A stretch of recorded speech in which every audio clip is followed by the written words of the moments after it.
So for the backstory, I am 36 years old, female, and married to the love of my life, 36-year-old female Kay.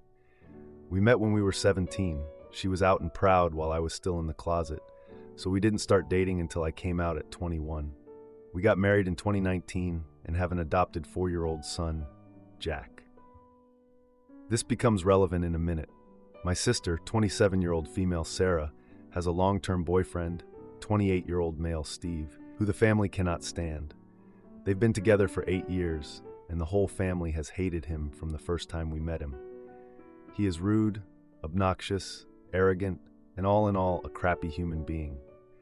He's also someone who likes to claim that he is just honest, but if someone is honest back to him, he flips out and sulks like a toddler. In fact, my toddler is better behaved than him.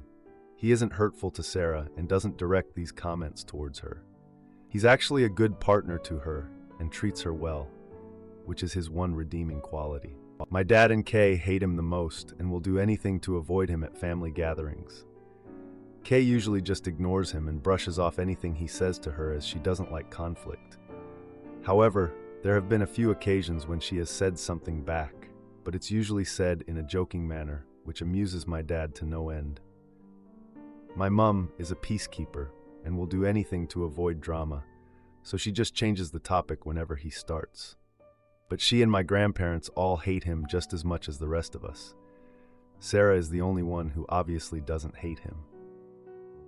Our son's birth mother, Tess, was Kay's best friend, who sadly died in 2021. This was a real shock as she had an underlying heart condition that she didn't know about and simply went to sleep one night and never woke up. Jack had been left alone in his crib all day screaming for his mom before Kay got worried that Tess wasn't answering her texts and went to their house to see if she was okay. She found Jack in his crib and Tess in her bed. We adopted Jack as no one in Tess's family was in a position to take him in. We raise him as our own, but he knows who Tess is. Obviously, this is a very sensitive topic for Kay, as it was so traumatic for her and Jack. Now on to what happened last weekend.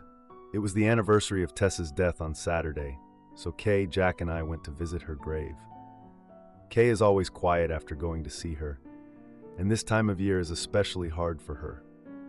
On Sunday, we had a family gathering at my parents' house. These happen every couple of months as just a catch-up for everyone. At first, nothing was out of the ordinary. Kay and my dad were off to the side talking as usual, only I could see that Kay was obviously struggling, so my dad and she went for a walk so she could clear her head. This is something they have done before, so nothing too unusual. However, Steve had an issue with this and asked why they had left and why he wasn't invited to walk with them. I explained about Tess and that Kay just needed a minute. This wasn't good enough for Steve, though, and he said she should have gotten over it by now. At this, my granddad, who is naturally a very quiet guy, said that his best friend had died over 20 years ago, and he still had days when he missed him so much it hurt. You don't just get over something like that. Steve shut up at that. Kay and my dad got back, and she was in a much better mood. We all sat down at the table for our late lunch and started chatting. Everything was fine at first until Steve started trying to butt into Kay's conversation with my granddad. When it was obvious that they weren't going to include him, he very loudly stated, "This is nonsense. She's getting all the attention from everyone because her friend died 3 years ago. Get over it, for goodness sake. We're all sick of hearing about it." The whole table went silent, and I took one look at Kay and knew she was about to go off on Steve. Only it didn't happen the way I thought. Rather than exploding at him, she looked at him very calmly and said that she and Granddad weren't talking about Tess. They were making plans to take him to the Christmas markets, but if he wants to be rude, then no problem. She then went on to tell him that everyone in the family hates him because he's a toxic, narcissistic individual. That whenever he can't come to a family gathering, the whole family is much happier. That there is a reason he has no friends, and that his own family can't stand to be around him. That reason is that he's rotten from the inside out, and that Tess may have only been on this planet for 32 years, but she made a bigger impact on people than he would if he lived until he was 150. That her funeral was packed with people because she was so loved. whereas he'd be lucky if anyone other than Sarah was at his. After that, she got up and went to the back garden, and I followed her. A few minutes later, my dad came out and said that he had told Sarah and Steve to leave. We went back inside, and Kay apologized to everyone and said she should have just kept her mouth shut. Everyone other than my mom told her what she had done was right, and it was about time someone told him. My dad then found it hilarious that a homosexual had been the one to tell him straight, which lightened the mood a lot. We spent the rest of the afternoon there before going to pick Jack up from Kay's mom's house, as she had had him overnight on Saturday for us. The reason I'm making this post is that yesterday I got a call from Sarah saying that she and Steve wanted an apology from Kay, or they weren't going to Christmas. When I reminded her that we wouldn't be at Christmas either, as it's our year to spend it with Kay's mom, so it made no difference to us, she got really upset, saying that she wanted an apology because Kay was way out of line. I said she wasn't, and that I wouldn't even contemplate asking her to apologize because I agreed with everything she said, and so did everyone else there. She ended the call, and I just went back to work. Then today, my dad called me and asked if Kay's mom would mind a few more for Christmas, as he was refusing to spend it with Steve, so he and my granddad needed somewhere else to go. Apparently, after Sarah had called me, she called my mom and started ranting, and my mom had told my dad to get Kay to apologize, which he said no to, and they had an argument. My dad has now decided that he's done with Steve, even if that affects his relationship with Sarah. He's not having it anymore. My mom wants Sarah there, and she won't go without Steve, so my dad is going somewhere else, and my granddad agreed with him. I texted Kay's mom, and she said they were welcome, so now my mom is furious and saying that my dad and Kay are ripping the family apart. So basically, this has turned into a chaotic situation. Kay has said she will apologize if I want her to, just to keep the peace, but I've told her no way. Everything she said was true. I just don't know where to go from here, and the people in my life all hate Steve that much that Kay could have physically attacked him, and they would all still think she is in the right. So, that's why I'm asking internet strangers who might have had to deal with difficult family members, what can we do to get into a place where we can be around each other amicably? I'm struggling to see a way right now. Now for a few comments before the update. Comment 1. I am so sorry that you have a Steve in your life. Yes, I have dealt with a family situation where one family member, my mother-in-law in my case, insisted on including someone who treated everyone horribly. In this case, the bad behavior came from her own child rather than a romantic partner. Your mother is the key to this issue, and I urge you to stand firm. As reasonable people, both you and Kay will have the impulse to acquiesce because your mother is going to be very upset that everyone is not together. Your mother will not try to tell Sarah or Steve that they must apologize or stay away from the family celebration because they are the unreasonable, problematic people. Instead, she will appeal to you, your wife, and your father because you are kind, gentle, and moral. Please stand up for yourself because if you waver, this can go very wrong. Comment 2. You're basically asking, how do you get Steve to be a kind, reasonable man who will work to get along with others? Within that, there's nothing to be done. I'm so sorry, but you can't turn Steve into that man. What he said was cruel, completely lacking in respect, sympathy, and compassion. Kay apologizing would just amplify his opinion that he's always right. It would embolden him. Now for the update. It's been about 6 days since the family drama at our last get-together. Honestly, things have been kind of quiet around here, but not in a good way. Kay has been more reserved than ever since the whole thing with Steve went down. She's not shutting down completely or anything, just quieter than usual. Jack noticed too, which is saying something. The other day he asked me why his mom seemed so sad. I just told him she was tired because of work.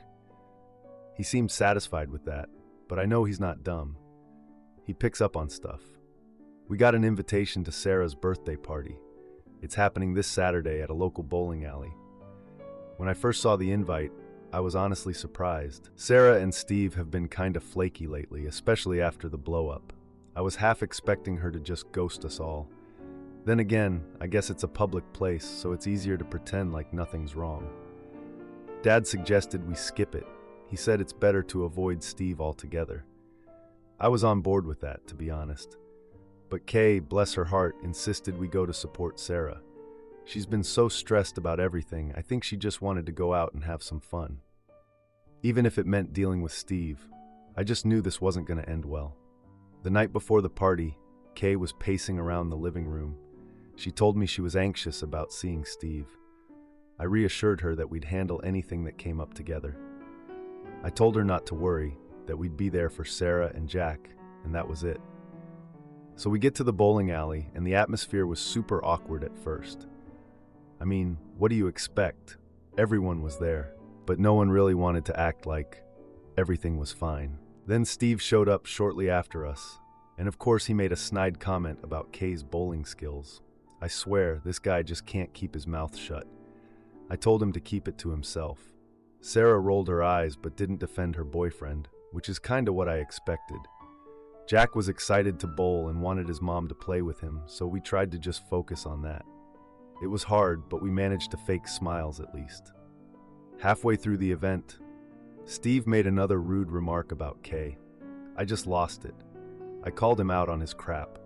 Sarah jumped in, defending her boyfriend and attacking Kay's grief. I don't even know how we got to that point.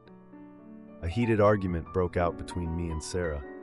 I was yelling about how she could defend this jerk after everything he said, and she was yelling about how we were ruining her birthday party. My granddad tried to calm everyone down, but we ignored him. Kay pulled me aside and told me not to escalate things. Jack was nearby and started to look confused and upset. I told Kay I had to stand up for her, but she insisted that we try to enjoy the party for Jack's sake. So I went back to the group and tried to calm things down. But Steve wasn't having it. He kept taunting Kay, pushing her to the edge. She confronted him again, telling him to leave her and Jack alone. He just laughed and said she needed to toughen up. Sarah stood between them, insisting they were ruining the party. At that point, I was just done. I told her to back off. Things were really escalating, and I could see Kay was getting more and more shaken. She said we should just leave, and I agreed. We walked out with Jack. It's never just one thing with this family. It's all these little issues that just add up in the end. The next day, Sarah texted Kay saying she wouldn't attend family events anymore. She thinks that's going to make things better. I don't know. I just don't think it's going to work. I'm starting to feel like this whole thing with Steve is tearing the family apart. I can sense the divisions getting deeper, like a gap we can't cross. I don't know what's going to happen at Christmas now, and I really don't want to deal with that on top of everything else going on. To answer a few questions, we had been invited to a birthday party for Sarah, which was held at a bowling alley. Despite the tension, Kay insisted on attending the party to support Sarah. The atmosphere was awkward, and things escalated into a heated argument between me and Sarah. Am I the idiot for feeling trapped by my wife's baby fever and family's expectations? Before my wife and I were engaged, we talked for hours and hours about what we wanted for our future together and for ourselves. We had been together for almost 10 years before we were engaged, been through it all, and we knew that we wanted to spend the rest of our lives together. The one sticking point was children. We both wanted children. She wanted 2 to 3 children, while I leaned more toward 1 to 2. During these conversations, she stressed that she did not want to be a mother to an only child, if she could help it, as she believes that siblings are an important part of child development, and she was passionate about having a multi-child family. She made it clear that she did not want me to propose to her if I did not want multiple kids, and at the time I was completely down with that. I had always wanted kids myself, and her bottom range fit perfectly with my upper range, so I had no problem with that, and we moved forward with the engagement. Everything went perfectly after that. A great engagement, followed by a great wedding, followed by a great first year trying to conceive our first child. We were ultimately successful, and I am a father to a 1-year-old son. Despite these blessings, and they are blessings, I absolutely love this boy with all of my heart. This first year as a father has been very difficult for me mentally. My wife and I tag-teamed the hell out of those first 3 to 6 months. We made it through, and these last 6 months have been better, but my desire and readiness to have a second child have taken a dramatic hit, and I am not entirely sure I want to have a second child at all. Whenever I think about the possibility of having a second child, on top of what we are currently dealing with for our first child, I get this sinking feeling in my stomach, and I just can't imagine anything positive coming from that decision, which sucks. I know how much a second child means to my wife, but I don't know if it's right to go through with conceiving a second child that I am so uncertain of. Meanwhile, my wife is ready to start that journey again, and is noticing my hesitancy. We have had multiple conversations over the last couple of months, and recently those conversations have come to a head. She is saying that I have broken her heart and the promises we made before the engagement, and has mentioned the desire for relationship counseling, which I have agreed to. She is an absolutely fantastic mother and a wonderful partner, and I really hate putting her and our relationship through all of this. I don't like the idea that I am the one that gets the final say in all of this, that I can just make this decision and she just has to deal with it. None of this is right or fair, and it's all keeping me up at night. I just don't have anyone else to talk this over with, but I feel like I really need to let this out. Now, for a few comments before the update. Comment 1. There's nothing wrong with waiting another year or two. Your child being only 1 has a lot to do with your hesitance. They are still heavily dependent on you and your wife for everything. I got pregnant with my second when my first was less than 18 months old. Having kids that close in age is demanding, and my first was too young to really understand or enjoy her sibling. Now that she's almost 3 and my son is 10 months, they have a lot of fun together and help keep each other occupied. So maybe number 2 is not a no, it's just a not yet. Comment 2. The first year of giving birth to our 3 children made me appreciate why hamsters eat their young. I am joking here, but the first year can be very hard. Our children were spread out every 3 years. I am the mother who gave birth and breastfed every 2 hours, and only one of the little minions would take a bottle every so often. Almost 40 years later, we would both go through it again. My husband wanted a 4th, and I told him if he could get pregnant, give birth, and breastfeed for a year, then sure. It's humor above, but it does get better. Now for the update. A month after my last update, my wife and I went to my parents' house for a family barbecue. I knew it was going to be rough, but I didn't expect it to be this bad. Everyone knew about the upcoming talk about a second kid, and the vibe was just plain awkward. I was trying to eat my burger and enjoy the sunshine, but my mom kept bringing up how much she loved having grandkids. It felt like she was trying to make us feel guilty or something. My wife smiled at her and then glanced at me, like she was waiting for me to say something. I just laughed awkwardly and changed the subject to football. At least that got my dad and brother talking, and we could pretend everything was normal for a bit. During the barbecue, my brother Jake updated everyone on his wife's pregnancy. I mean, I was happy for them, but it just made me feel even more out of place. Everybody was celebrating Jake and Rachel's news, and I just sat there with a fake smile on my face, trying not to think about how my wife and I were in a completely different place in our lives.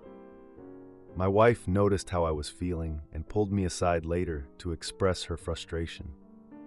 She was upset that I couldn't or wouldn't engage with her about our own family plans. I just told her that it was a nice day and we should enjoy it. I know it wasn't the answer she wanted, but I just couldn't deal with it then. The following week, my wife suggested we visit a fertility specialist. The idea overwhelmed me, and I suggested we wait a bit longer. That led to another heated discussion where she insisted we needed to consider the future seriously.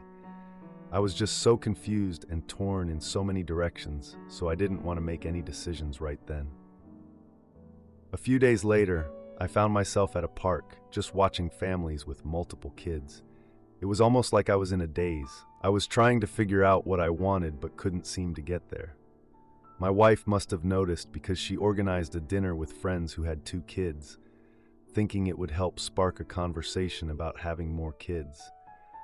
But that dinner turned awkward real fast. Our friends talked about sleepless nights and the chaos at home, and it was like a punch in the gut. My wife kept trying to steer the conversation back to our family plans, but I could see her disappointment when it didn't happen.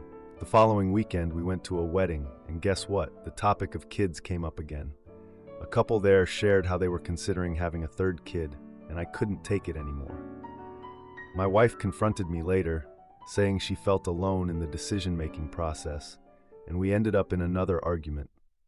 I was feeling so backed into a corner that I just had to get out. I went for a late-night drive to clear my mind. It was one of those times when you just need to be alone with your thoughts. I ended up at this quiet overlook, just staring out into the darkness. I got a call from my wife while I was there. She was upset and asked me to come home. I didn't know what to say, so I just told her I'd be there soon. A week later, my wife surprised me with an appointment set for the following week. I was shocked. I didn't expect her to take that step without me.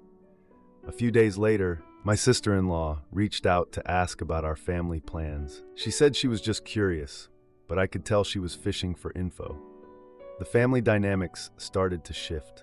I could feel the increased pressure from relatives. It was like everybody was in our business all of a sudden.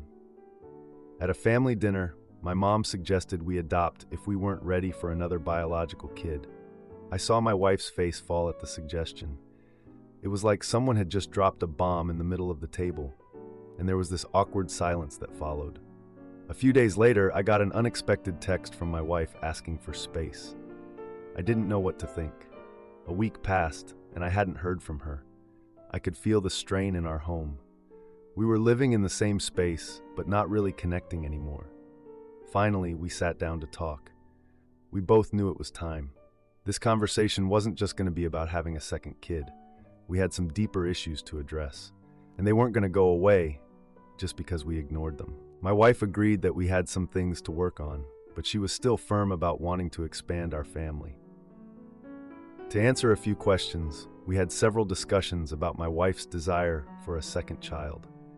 She feels strongly about having siblings for our son, which has been a non-negotiable point for her. The pressure from family has been significant, especially after they learned about our situation. My wife organized the fertility clinic appointment in hopes that we could explore options together. We both recognize that we need to address underlying issues in our marriage, which go beyond just having another child. Am I the idiot for refusing to let my reckless brother-in-law off the hook after he put my family in danger? We arrived at my sister-in-law's house after trick-or-treating with our daughters. They live in a big enough neighborhood where you have to take a golf cart to go from house to house. The first thing that could have avoided all this was speaking up about the golf cart being overcrowded. I got on, and my sister-in-law, who was driving at the time, started complaining about how the cart was leaning. She did this for a few minutes before my brother-in-law came over from their family's other golf cart.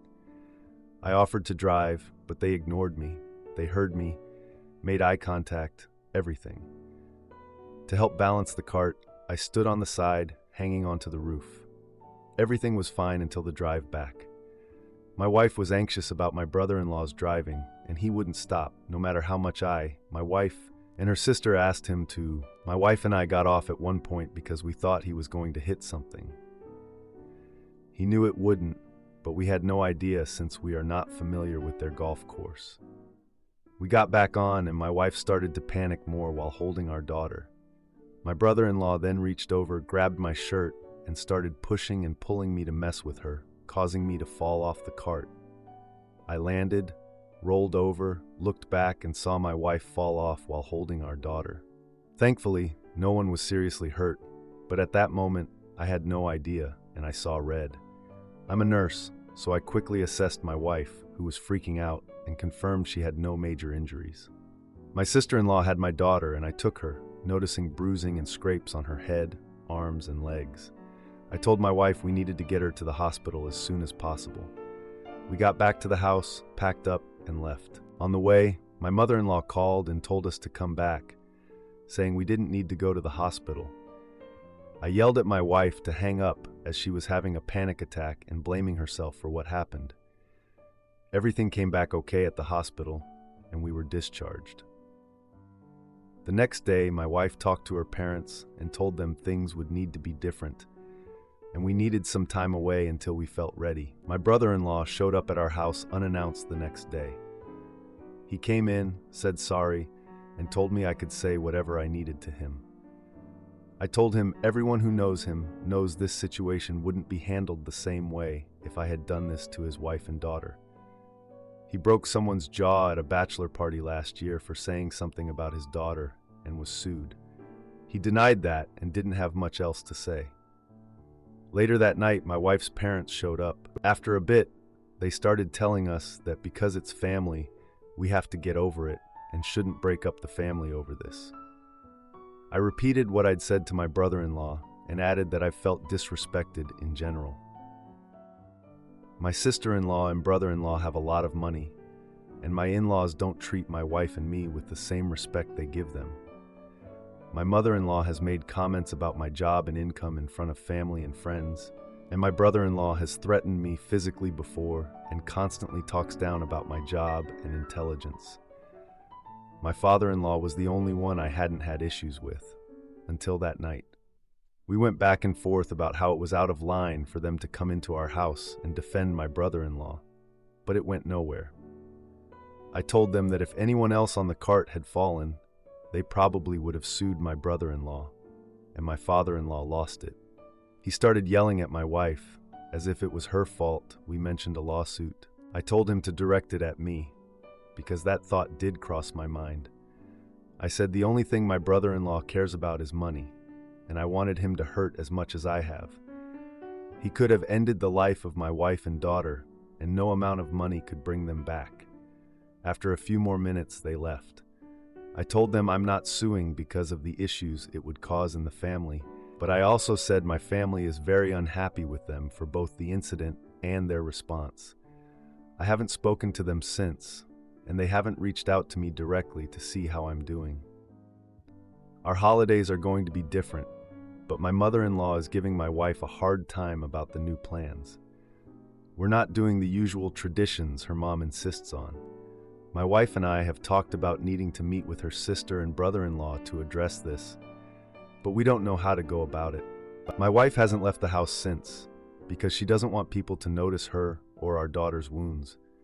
She's seeing a therapist and just saw a psychiatrist because she's been anxious and feels like she's going crazy.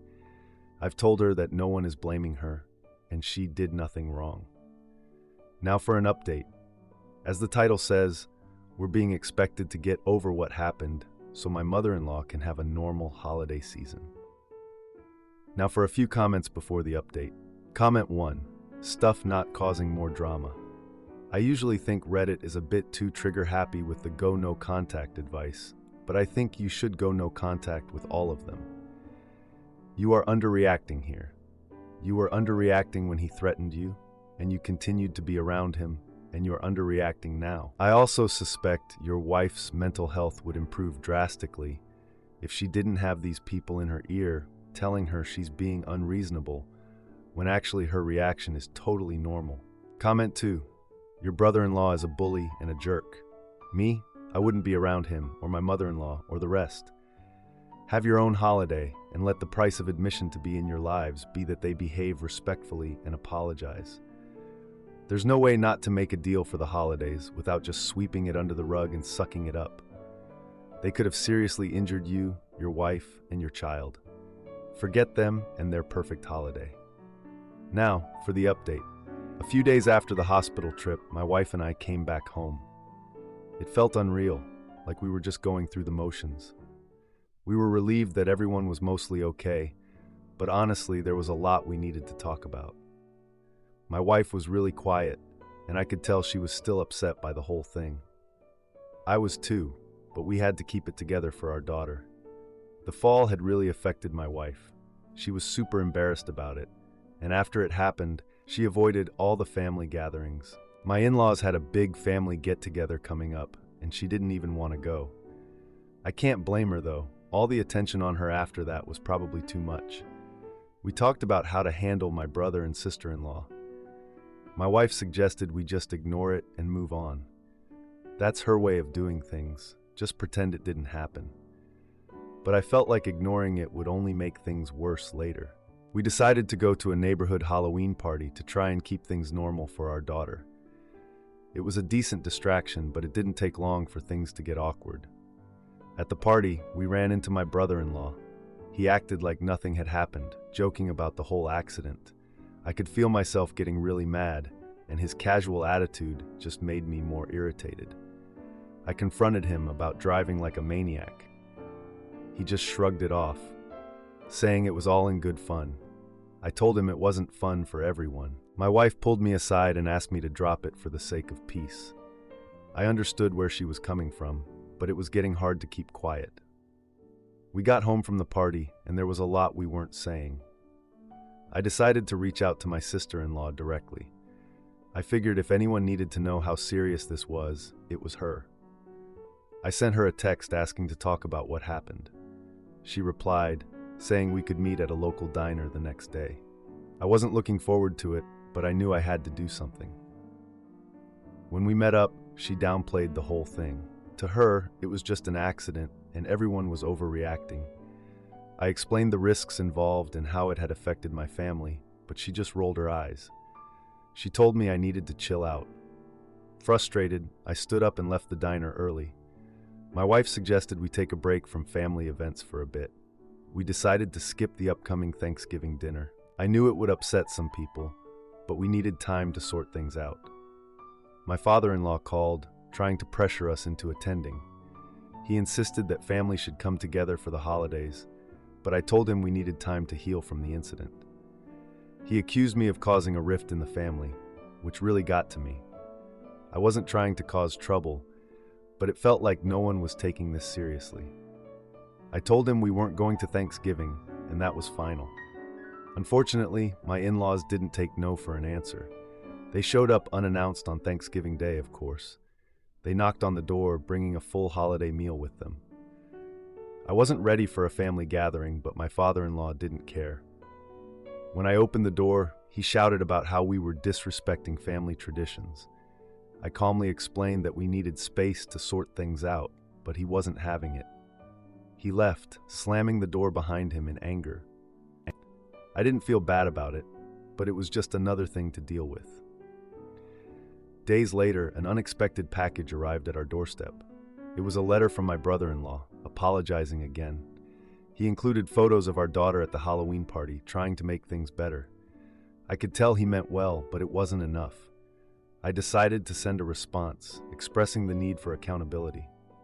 I crafted a message that made it clear things had to change. I told him that we needed to talk about the driving and that he needed to take responsibility for his actions. I was done playing nice, and it was about time he realized that.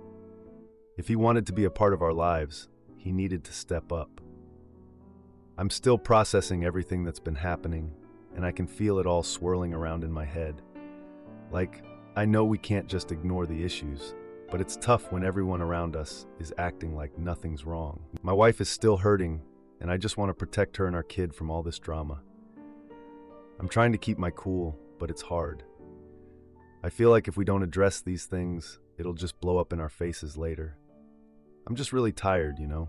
I need to figure out how to move forward, even if it's slow and messy. I'll keep everyone updated as I try to sort through all this. Edit. The situation escalated when my sister-in-law started spreading rumors about us in the family group chat.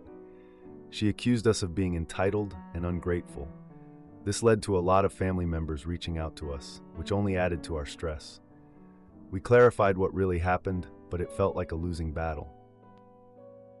If you like this video, you'll probably like these too. Also, while you're here, please consider subscribing. It's your support that keeps this channel alive and allows me to make better and longer videos. Have a great day.